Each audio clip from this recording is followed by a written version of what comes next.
Hello friends, good morning everyone. வாங்க MCX market பத்தி discuss பண்ணலாம்.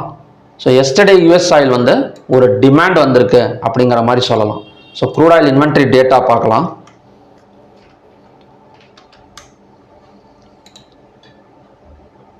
இப்போ க்ரூட் ஆயில் இன்வென்ட்ரி டேட்டா வந்து நமக்கு என்ன வந்திருக்கு அப்படின்னா, ஸோ அதுவுமே வந்து டிமாண்ட் தான் வந்திருக்கு. ஸோ எஸ்டர்டே மார்னிங்லேயே ஏபிஐ வந்து எஸ்டிமேட் பண்ணியிருந்தாங்க ஸ்டோரேஜ் வந்து கம்மியாக இருக்குது அப்படின்னு.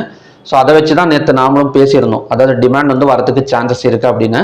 ஸோ எக்ஸாக்டாக நமக்கு வந்து $87 ஒரு சப்போர்ட் எடுத்தது, ஒரு $93.55 வரைக்கும் நமக்கு வந்து மேலே வந்துட்டு இருக்கு. ஓகேங்களா, இது வந்து கண்டினியூஸாக டிமாண்ட் ஆகக்கூடிய சான்சஸ் இருக்கா அப்படின்னு கேட்டிங்க அப்படின்னா பாசிபிலிட்டிஸ் இருக்குது. ஏன்னா ஈரான் US வார் வந்து ரொம்ப மோசமாக வந்து போயிட்டு இருக்கு அப்படிங்கிற மாதிரி சொல்லலாம். ஸோ ட்ரம்ப் வந்து என்ன சொல்லியிருக்கிறாரு அப்படின்னா, ஈரான் வந்து நாங்கள் சொல்கிற விதிகளுக்கெல்லாம் அவங்க கட்டுப்படலை அப்படின்னா இன்னும் வந்து சண்டை வந்து மோசமாக போகும் அப்படிங்கிற மாதிரி ஒரு அனௌன்ஸ்மெண்ட் வந்து கொடுத்துருக்கிறாரு. ஸோ அதை பேஸ் பண்ணி நமக்கு வந்து $93.55 வந்து போயிட்டுருக்கு. ஸோ என்னதான் நமக்கு கொஞ்சம் ஒரு நெகட்டிவ் ஓப்பனிங் வந்து இருந்தால் கூட மறுபடியும் சப்போர்ட் எடுத்துகிட்டு நமக்கு மேலே தான் வரும் க்ரூட் ஆயிலை பொறுத்த வரைக்கும். ஓகேங்களா, ஏன்னா நமக்கு இன்வென்ட்ரி டேட்டாவும் நமக்கு டிமாண்டில் இருக்கு, மற்றபடி இந்த வார் நியூஸும் இருக்கிறனால மறுபடியும் வந்து ஒரு பை சைடு வந்து எக்ஸ்பெக்ட் பண்ணலாம். ஸோ நெக்ஸ்ட் சப்போர்ட் ஜோன் என்னவா இருக்கும்? இப்போ ஹையாக பிரேக் அவுட் பண்ணால், இப்போ எஸ்டர்டே க்ரூட் ஆயிலோட ஹை வந்து 8757. ஸோ இதை பிரேக் அவுட் பண்ணால் நெக்ஸ்ட் இந்த ட்ரெண்ட் லைனை வந்து நம்ம ரெசிஸ்டன்ஸாக வந்து எடுத்துக்கலாம். இல்லை அப்படின்னா இந்த 9047 தான் நமக்கான நெக்ஸ்ட் ரெசிஸ்டன்ஸ். ஸோ இவ்வளோ தூரம் வராது, மேபி இந்த ட்ரெண்ட் லைனை டச் பண்ணிட்டு மறுபடியும் கீழே இறங்கிறதுக்கு சான்சஸ் இருக்குது. ஸோ கொஞ்சம் கீழே இறங்கினா கூட இந்த 8340 தான் நமக்கான நெக்ஸ்ட் சப்போர்ட் ஜோன். ஸோ ஹையாக பிரேக் அவுட் பண்ணால் பை சைடு கன்ஃபர்மேஷன் வந்து கொடுத்துரும். இல்லை அப்படின்னா கொஞ்சம் கீழே இறங்கி இப்போ ஃபார் மார்னிங்கில் ஒரு $0.48 வந்து நெகட்டிவ்ல போயிட்டு இருக்கு. ஒரு 50 பாயிண்ட் 100 பாயிண்ட் கீழே இறங்கினா மேபி கொஞ்சம் செல்லிங் ப்ரெஷர் இருந்தால் கூட இந்த 8340 வந்தால் மறுபடியும் வந்து பையிங் கன்ஃபர்மேஷன் வந்து கிடைச்சிடும். ஓகேங்களா, நமக்கு செல் சைடு கன்ஃபர்மேஷன் எந்த இடத்துல இருக்கும் அப்படின்னா இந்த ட்ரெண்ட் லைன் டச் பண்ணுற இடத்துல இருக்கும், இல்லைனா 9047 வந்து நம்ம ரெசிஸ்டன்ஸாக வந்து எடுத்துக்கலாம். நெக்ஸ்ட் வந்து நேச்சுரல் கேஸ். இப்போ நேச்சுரல் கேஸ் எஸ்டர்டே தான் நம்ம பார்த்துருந்தோம், இந்த மாதிரி மார்கன் ஸ்டான்லி வந்து நேச்சுரல் கேஸ் வந்து இன்க்ரீஸ் ஆகும் அப்படிங்கிற மாதிரி நியூஸ் கொடுத்துருந்தாங்க அப்படின்னு. எக்ஸாக்டாக 295 ஒரு சப்போர்ட் ஜோன் பார்த்துருந்தோம். ஸோ 295 இருந்து 310 வரைக்குமே நமக்கு வந்து வந்திருக்கு. ஓகேங்களா, ஸோ இப்போதைக்கு நேச்சுரல் கேஸில் நான் ரெசிஸ்டன்ஸ் வந்து ட்ராப் பண்ணலை, சப்போர்ட் மட்டும் தான் ட்ராப் பண்ணியிருக்கேன். 302.9 தான் நமக்கான நெக்ஸ்ட் சப்போர்ட் ஜோன்.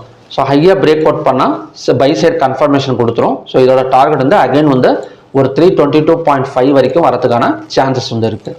நெக்ஸ்ட் வந்து கோல்ட் அண்ட் சில்வர் பார்க்கலாம். ஸோ கோல்ட் அண்ட் சில்வர் வந்து ஒரு பெரிய அளவில் கிராஷ் ஆயிருக்கு. இப்போ நேற்றுமே பார்த்தீங்க அப்படின்னா நமக்கு வந்து ஒரு $100 பக்கம் டவுன் ஆயிருக்கு. ஸோ டவுன் ஆகிட்டு இப்போ ரெக்கவரி ஆகிட்டு இருக்கு அப்படிங்கிற மாதிரி சொல்லலாம். எஸ்டர்டேவே நான் வந்து ரெக்கவரி வந்து எக்ஸ்பெக்ட் பண்ணியிருந்தேன். ஸோ இந்த இடத்துல நமக்கு வந்து மறுபடியும் வந்து ரெக்கவரி ஆகிருக்கு. ஸோ இந்த ஜோன் பார்த்தீங்கன்னா தெரியும், நமக்கு வந்து ஒரு சப்போர்ட் ஜோன் தான். ஒரு $4095 வந்து நமக்கு வந்து சப்போர்ட் ஜோன் தான். இந்த இடத்துல தான் நமக்கு வந்து பை எடுத்துட்டு இருக்கு, கோல்டாக இருக்கட்டும் சில்வராக இருக்கட்டும். ஓகேங்களா, இப்போ நமக்கு கோல்ட் அண்ட் சில்வர் வந்து ஒரு ரெக்கவரி வந்து எதிர்பார்க்கலாம். அதாவது ஒரு கேப் டவுன் விழுந்தா கூட ஒரு ஃபர்ஸ்ட் 15 மினிட்ஸ் கேண்டல் வந்து ஹையாக பிரேக் அவுட் பண்ணது அப்படின்னா ஸோ அந்த இடத்துல நமக்கு வந்து பையிங் கன்ஃபர்மேஷன் வந்து கிடைச்சிரும்.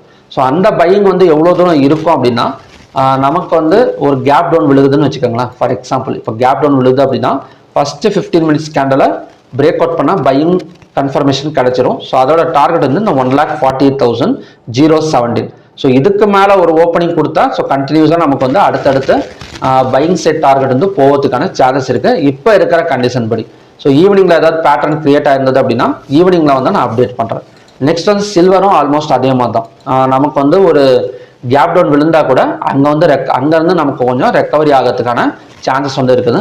ஏன்னா ஃபாரெக்ஸில் கோல்டு வந்து வேகமாக ரெக்கவரி ஆகிட்டு இருக்கு. கிட்டத்தட்ட $41. இப்போ மார்னிங்லேருந்து பார்த்தீங்க அப்படின்னா ஒரு $41 இப்போயே நமக்கு வந்து மேலே வந்திருக்கு. ஓகேங்களா, ஒரு நல்ல ஆப்பர்ச்சுனிட்டி. கோல்டு அண்ட் சில்வர் வந்து கேப் டவுன் விழுந்தா கூட ஒரு பை சைடு போகிறதுக்கான சான்சஸ் இருக்குது. நெக்ஸ்ட் வந்து காப்பர் பார்க்கலாம்.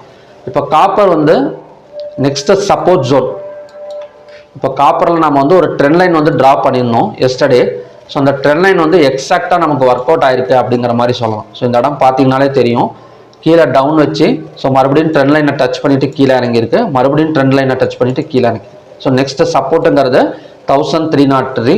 இல்லை அப்படின்னா மறுபடியும் இந்த ட்ரெண்ட் லைன் டச் பண்ணால் கூட அகைன் வந்து ஃபால் ஆகக்கூடிய சான்சஸ் தான் நமக்கு வந்து காப்பரில் வந்து இருக்கு. ஓகேங்களா, ஸோ ஓகே ஃப்ரெண்ட்ஸ், இதுதான் பார்த்தீங்கன்னா MCX மார்னிங் கண்டிஷன். ஸோ ஈவினிங்லேயும் பார்த்தீங்க அப்படின்னா நான் MCX நிஃப்டி அதாவது என்எஸ்சி பிஎஸ்சி ஸ்டாக்ஸ் அதை பற்றி பேசுகிறப்ப எம்சிஎக்ஸும் நான் வந்து அதில் வந்து எக்ஸ்பிளைன் பண்ணுறேன். ஸோ அதுவுமே வந்து மறக்காமல் பாருங்கள், யூஸ்ஃபுல்லாக இருக்கும். ஓகே, நெக்ஸ்ட் வந்து கிஃப்டி நிஃப்டிக்கு போயிடலாம்.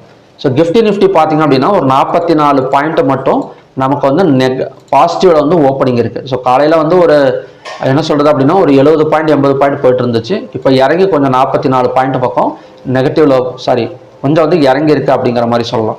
ஸோ மற்ற ஸ்டாக் எக்ஸ்சேஞ்செல்லாம் எப்படி ஓப்பன் ஆயிருக்கு அப்படின்னா ஒரு நெகட்டிவ்ல தான் ஓப்பன் ஆயிருக்கு. ஸோ இந்த வார் டென்ஷன்னால நமக்கு லோவாக பிரேக் அவுட் பண்ணால் கண்டினியூஸாக கொஞ்சம் கீழே வரதுக்கு சான்சஸ் இருக்குது நிஃப்டி, சென்செக்ஸ், பேங்க் நிஃப்டி எல்லாம். ஏடிஆரை பார்த்தோம் அப்படின்னா ஏடிஆரை பொறுத்த வரைக்கும் பேங்கிங் ஸ்டாக்ஸ் எல்லாம் கொஞ்சம் கலந்து இருக்குது. பட் ஐடி ஸ்டாக்ஸை பொறுத்த வரைக்கும் நெகட்டிவ் தான் கொடுத்துருக்காங்க. இப்போ ஐடி ஸ்டாக்ஸில் பார்த்தீங்க அப்படின்னா இன்ஃபோசிஸ் வந்து ஒரு 3.92% நெகட்டிவ்ல இருக்குது.